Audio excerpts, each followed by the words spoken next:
Of of.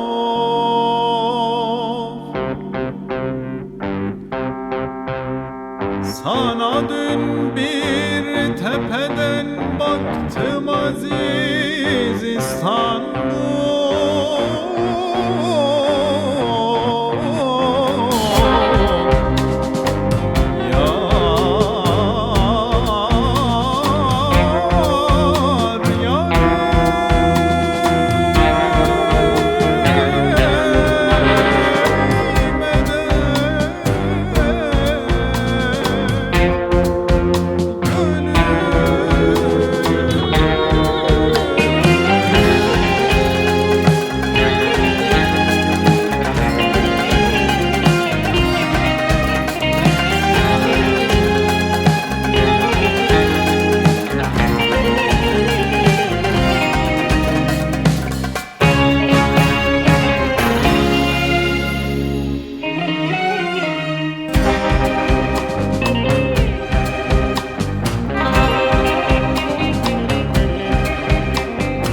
İstanbul'un dibinde, gözlerin ininde.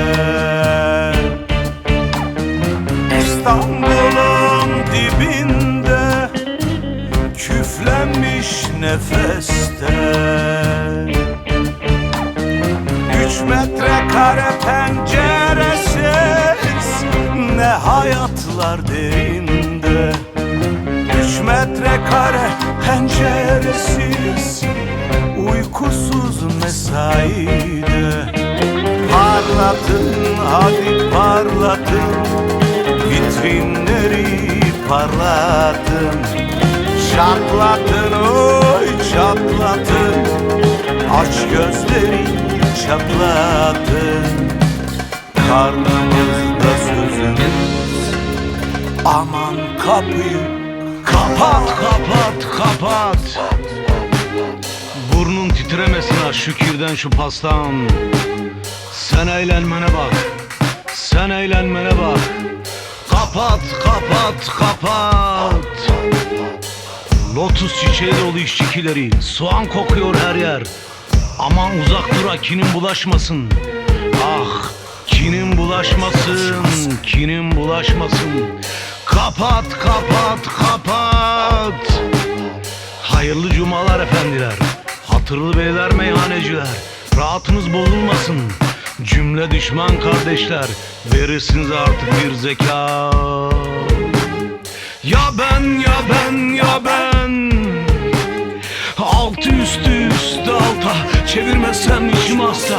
Yaşayın para orduları, ileri, ileri. Beni işgal ettiniz, beni işgal ettiniz. Yeter ulan hep kısmet kısmet. Kime bu pasta, kime bu lan bu pasta? Parlatın, hadi parlatın, vitrinleri parlatın. Çatlatın, oy çatlatın, aç gözleri çatlatın. Karnımız